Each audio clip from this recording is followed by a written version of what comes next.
Suatu ketika ada seorang gadis. Dan dia memiliki rambut yang indah dan panjang sehingga semua orang yang melihatnya tidak dapat mengalihkan pandangannya. Untaiannya sangat ringan, hanya emas. Oleh karena itu, mereka memanggilnya Goldilocks. Untuk semua kecantikannya, dia adalah gadis kecil yang sangat nakal. Ibu selalu mengizinkannya berjalan-jalan di halaman, tetapi memerintahkannya untuk tidak pergi ke hutan di belakang rumah mereka.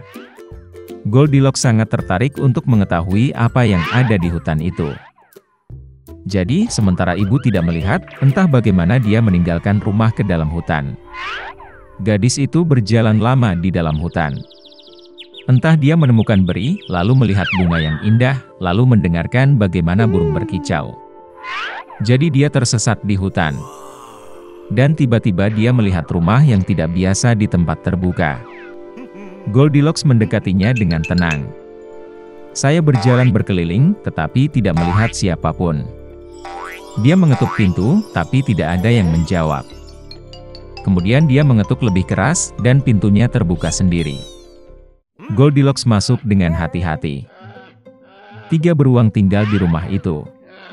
Seekor beruang adalah ayah besar dan berbulu lebat. Yang lainnya adalah induk beruang. Itu lebih kecil. Yang ketiga adalah seekor beruang kecil. Beruang tidak ada di rumah karena mereka berjalan-jalan di hutan. Gadis itu memasuki kamar dan melihat 3 mangkuk bubur di atas meja. Mangkuk pertama yang terbesar adalah ayah beruang. Mangkuk kedua yang lebih kecil adalah induk beruang, dan yang ketiga yang terkecil adalah anak beruang. Di dekat setiap mangkuk ada 1 sendok besar, sedang, dan kecil. Goldilocks sangat lapar sehingga dia pertama kali ingin makan dari mangkuk besar.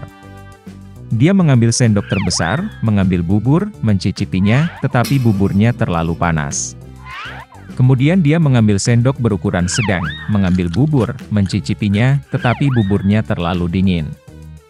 Akhirnya dia mengambil sendok kecil dan mencicipi bubur dari mangkuk kecil. Bubur ini tidak panas atau dingin pas. Dan Goldilocks memakan semua bubur dari mangkuk kecil. Setelah makan, gadis itu ingin duduk, dan melihat 3 kursi di dekat kompor, 1 besar, yang lain lebih kecil, dan yang ketiga, sangat kecil, dengan bantal merah kecil. Pertama, dia mencoba naik ke kursi terbesar, tetapi tidak bisa. Kemudian gadis itu mencoba duduk di kursi tengah, tetapi sangat keras dan tidak nyaman. Akhirnya dia duduk di kursi terkecil, dan kursi itu tepat untuknya. Goldilocks sangat menyukai kursi itu sehingga dia mulai mengayunkannya. Kursi itu retak, patah, dan dia jatuh ke lantai. Gadis itu bangkit dan pergi ke ruangan lain. Ada 3 tempat tidur besar, sedang, dan kecil. Pertama, Goldilocks naik ke ranjang pertama, tetapi ranjang itu terlalu tinggi dan keras. Saya berbaring di bagian tengah, terlalu luas dan lembut. Gadis itu berbaring di ranjang ketiga yang terkecil. Dia tepat untuknya. Goldilocks merasa sangat nyaman dan nyaman sehingga dia segera tertidur. Gadis itu tertidur lelap ketika keluarga beruang kembali ke rumah. Beruang menjadi sangat lapar dan segera pergi ke meja. Melihat mangkuknya, Papa Bear sangat marah. Seseorang sedang memakan buburku. Dia menggeram. Ibu beruang juga melihat ke dalam mangkuknya dan menggeram pelan. Seseorang juga makan dari mangkukku. Dan anak beruang melihat mangkuk kosongnya, berteriak keras, seseorang tidak hanya makan dari mangkukku, dia memakan semua buburku. Beruang itu mencium ada sesuatu yang tidak beres, meninggalkan meja, dan mulai melihat sekeliling. Ayah beruang memperhatikan bahwa seseorang memindahkan kursinya dan menggeram dengan suara yang mengerikan, seseorang sedang duduk di kursiku. Ibu beruang melihat kursinya dan mengeluh, seseorang sedang duduk di kursiku dan memindahkannya dari tempatnya. Dan kemudian, beruang itu melihat kursinya yang rusak dan sekali lagi berteriak dengan keras, seseorang tidak hanya duduk di kursiku, tapi juga mematahkannya. Ketiga beruang itu dengan hati-hati masuk ke kamar tidur. Seseorang sedang berbaring di tempat tidurku dan meremasnya. Papa Bear meraung dengan suara yang mengerikan. Dan seseorang juga berbaring di tempat tidurku dan meremasnya, geram ibu beruang. Teddy Bear melihat ke tempat tidurnya dan berteriak lagi, "Seseorang sedang berbaring di tempat tidurku." Dan kemudian dia melihat gadis itu dan menjerit dengan suara pelan, dan masih tidur di dalam dia. Ayah dan ibu beruang pergi ke tempat tidur dan melihat bahwa seorang gadis kecil sedang tidur di sana. Goldilocks terbangun dari jeritan anak beruang, dan sangat ketakutan. Ada 3 beruang di depannya. Dia langsung melompat keluar rumah, dan berlari kemanapun matanya memandang, tanpa melihat ke belakang. Gadis itu berlari sangat lama, dia sangat lelah, dan kemudian dia melihat ibunya, yang mencari putrinya yang hilang di hutan. Sejak itu, Goldilocks selalu mendengarkan ibunya, dan tidak melakukan apapun tanpa izinnya. Dia menjadi gadis yang sangat penurut, baik dan baik. Dahulu kala, di kerajaan Gurun Agrabah, hiduplah seorang pria malang Aladin dengan monyetnya Abu. Untuk bertahan hidup, dia harus mencuri makanan dari pasar. Tetapi meskipun demikian, Aladin baik dan jujur, karena dia membagikan segala sesuatu yang dicuri kepada anak-anak yang kelaparan. Suatu hari, saat berjalan-jalan di kota, Aladin memperhatikan bagaimana seorang pedagang apel mengancam seorang gadis muda. Dia memberikan sebuah apel kepada anak itu tanpa meminta, dan sekarang dia harus membayar. Melihat penjual itu memanggil penjaga, Aladin memutuskan untuk menyelamatkan gadis itu. Dia meraih tangannya dan membantunya bersembunyi. Namun para pengawal masih berhasil menyusul para buronan. Dan ternyata gadis yang diselamatkan Aladin adalah Putri Jasmine. Para penjaga memenjarakan pria itu di penjara bawah tanah. Malam itu juga, penasihat jahat Sultan Jafar berjalan ke selnya. Dia menjanjikan kekayaan yang tak terhitung jika Aladin membantunya memberinya lampu ajaib dari gua keajaiban. Dan Aladin setuju. Jafar membawa pria dengan monyet itu ke gua, tetapi di depan pintu masuk melarangnya untuk menyentuh apapun kecuali lampu. Di dalam gua, Aladin menemukan karpet ajaib dan lampu.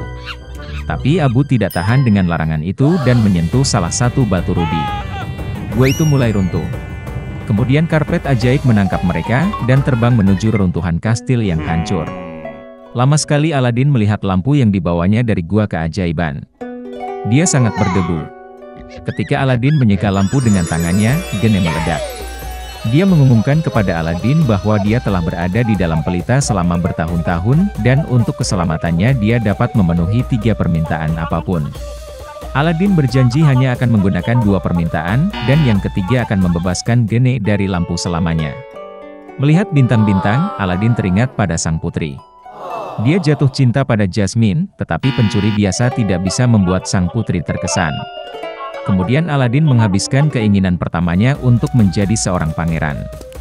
Sesampainya di istana Sultan, Aladin yang menyamar sebagai pangeran berusaha merebut hati Jasmine. Tetapi sang putri bersikeras, karena dia telah lama jatuh cinta dengan orang biasa yang menyelamatkannya di pasar. Sementara itu, Jafar memperhatikan pangeran palsu di istana. Penasihat jahat itu menipu orang itu ke dalam menara, dan dengan ancaman mulai muncul di mana lampu ajaib itu berada. Tidak mendapat jawaban, Jafar mendorongnya dari menara tinggi ke laut. Tiba-tiba Abu terbang dengan lampu di permadani, dan Aladin berhasil menggosoknya. Kemudian jin muncul, dan menyelamatkan mereka, dengan demikian menggunakan permintaan kedua. Kembali ke istana, Aladin memberitahu Sultan bahwa Jafar adalah penyihir jahat yang akan mengkhianati kerajaan. Sultan menangkap penasihatnya, tetapi di malam hari sang dukun berhasil keluar dari penjara bawah tanah. Dia berjalan ke tempat tinggal Aladin dan mencuri lampu, menjadi pemilik baru geni. Jafar menghabiskan keinginan pertamanya untuk menjadi sultan. Dan dengan keinginan kedua, dia meminta kekuatan dari penyihir terkuat di dunia. Setelah menerima miliknya, Jafar secara ajaib memindahkan pria dengan monyet itu ke gurun es. Dan dia memutuskan untuk memaksa Putri Jasmine menikahi dirinya sendiri. Saat upacara pernikahan sedang berlangsung, karpet ajaib menemukan di mana Aladin dan Abu berada, dan kemudian mengembalikan mereka ke kastil. Melihat Jafar, Aladin mulai menggodanya, menyebutnya sebagai orang kedua yang berkuasa setelah jin. Kemudian Jafar yang marah menghabiskan keinginan terakhirnya untuk menjadi jin yang maha kuasa. Setelah berubah menjadi jin, tiba-tiba Jafar menjadi budak pelita itu sendiri. Melemah, dia berjanji akan balas dendam pada Aladin. Tapi sebelum dia bisa menyelesaikan kutukannya, lampu menariknya masuk. Jin membawa lampu Jafar ke gua keajaiban, dan kerajaan kembali tertib. Aladin memutuskan untuk menepati janjinya, jadi dia menghabiskan keinginan ketiganya untuk membebaskan Gene dari lampu selamanya. Dan Sultan yang melihat bahwa Aladin dan Jasmine sedang jatuh cinta, mengizinkan mereka untuk menikah. Dan mereka hidup bahagia selamanya, dan kerajaan Agrabah hanya makmur selama bertahun-tahun.